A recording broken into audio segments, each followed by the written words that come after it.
in 20 counties were Kenyans cognizant of the fact that the high cost of living is becoming a problem, and some of the decisions that this government is making in the transport sector as well were some that Kenyans are saying no to. In a nutshell, the Azimio coalition is removing themselves from what we witnessed yesterday. Do they have a point, Justina? From the onset, I want to declare that I'm neither in Azimio nor in Kenya Kwanza, so I'm giving an opinion as a third voice in this country. Yes. Azimio have no point. They have no backing to tell us that, because we were watching the news and people are saying what Baba is saying, tutafanya Kenya Baba anasema. So he might try to really absorb himself from the whole mess. But what his supporters on the ground were saying is that they were doing it for him. And let me tell Kenyans that I have really been observing the conversation. And true, Kenya Kwanza is failing the country in terms of punitive economic, regulations and things that are not making sense. Yes. I am in the transport sector, and my stock is fuel, so to speak. When I fuel my machine, the money that I'm going to recover from the fuel was my stock, initial stock. So someone might have a shop, but my stock is fuel. So I'm aggrieved. And that is why I'm telling the government, in as much as you cannot copy the ideas of another regime, sometimes you look at what has worked. The subsidies by Uhuru Kenyatta were working perfectly. Yes.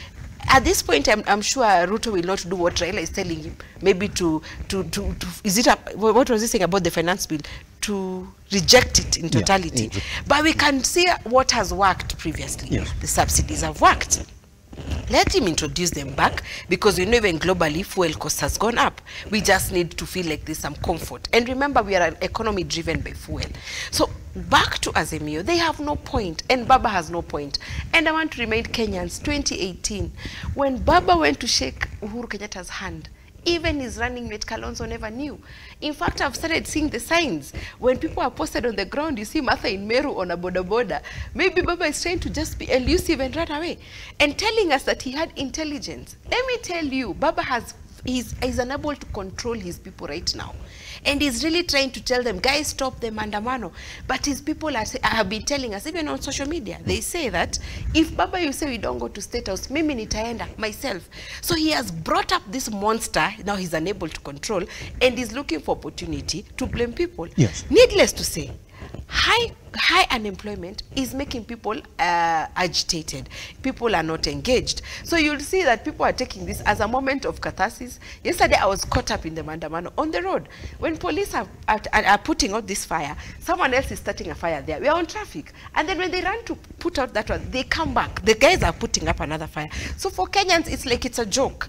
Forgetting the fact that somebody who buys, let me not speak about the investors, a local mwananchi, a mama mboga, who has closed shop yesterday, will not get her daily bread because there was mandamano. And we are seeing even in the newspapers that businesses, and let's not talk about the investors, let's talk about the MSMEs, the local businesses that we all benefit from. If it's mboga, if it's petrol, even look at fuel stations. Guys were closing up. So I think what Baba should realize is that he has brought up a monster now that he's unable to control. He might have even been paid off, assuming what happened in 2018, and he's trying to get a way out, and now he's blaming government. Yes. But both of them, Kenya Kwanza and Azimio, yes, have failed this country terribly. Pretty much. I'll be coming back to you. This particular article that Bonnie Kalwale is quoting this morning, Article 37, the right to demonstrate, picket and assemble and even represent a petition. I'll be coming back to you on that, on who exactly we should be blaming this morning, because it's a sad note that we're starting that majority of demonstrations that were happening yesterday were violent and Kenyans lost their lives. Ojuka, how are you doing, sir? Fine, bro. Happy to have you around, man. Let's get into it. Yes. That there's a Azimio coalition is telling us this morning, not us, we were not allowed, or we cancelled our rally. So whatever is happening in the country is devoid of our call because we were not allowed, or we felt like it was not okay for us to meet yesterday because we got the intel that we could have been assassinated had we gone right ahead with it. So do not blame us for what you're saying in the country. Those are Kenyans who are single-handedly going out to tell you that the way you're running this country is the wrong way. Do you agree? First of all, I'm a sad man because we lost the lives of common Kenyans. Yes. And we send heartfelt condolences to them. Back to your point, I think the Mayo team has lost its edge because this is the man. First of all, President William Samoei Ruto has never implemented any tax regime, any financial regime. He's still operating under regime of the previous government. We should give him time to operate, right? They're saying they went right ahead to come up with a Finance Act. Yes. Which, according to the Zmio coalition, they said, well, hold on. You know, I've heard my sister, Justina, is talking about the subsidies. You can't build a nation with subsidy. Those are temporary. Those are short-term towards crisis. Can you go back to Nigeria, for instance? It's the same. We're in global economic crisis. Can you go to America? They even close up the banks. So I think the best Azimio team can do to Kenya Kwanza or to Kenyan people is to give Ruto time to work. When they're telling you that majority of the people outside yesterday are Kenyans who are discontent with the way that the government is getting run, and Ojuka, that is 20 counties in total that were rioting yesterday, would you say that the Kenyans who were on the streets want to give Ruto time? That is 20, almost half of the country was rioting yesterday. But you see, my brother Elijah, yes, the demo which was planned by yesterday has got nothing to do with an ordinary Kenyan. It's there to serve the interest of the big men. We saw it in 2018 to 2022 when the so-called handshake brothers, before handshake government came, right? Yes, yes. We saw the same thing. I think, in my humble opinion, right, I think these are the people who have lost, they have lost, I mean, it's a group which has lost its tails and heads. It's a mongrel.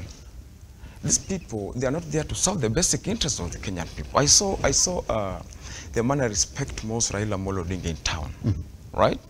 Now he's no longer talking about the other life in Kenya. He's still talking about the server. We need to give the best time, the humble time for President Ruto to serve the Kenyan people. How long, just before I cross over to Justina Wamae, yes, Ojuka, when we say, let's give him time. Yes. So the questions that Kenyans are talking about this morning, and I'm going to read for you, one submission of one Miguna yesterday when he was reading about the situation in the country. Yeah, and this is what he said. Yeah, and global I'm going to read it to you right now, so that indeed you can then read into it and say, well, indeed, maybe he has a point, and that's why majority of Kenyans could be on the street. And this is what they're saying. Good. That it's indeed true that Kenyans are angry and hungry. True. It's also true that the cost of living is gone high in the country. True. But what is true, again, is that maybe the Kenya Kwanza administration has failed to either communicate or implement strategies that are going to alleviate majority of the sufferings of these Kenyans. It's a long submission. But that's what I'm saying. Do you think the failure here then is proper communication or proper implementation? Majority of Kenyans are feeling, yes, run the economy, but do not touch this. You know what we fail to understand? Yes. One, we need to be so honest to Kenyan people. What we are facing now is not, Kenya Kwanza problem. It was generated by the handshake brothers. I get the point.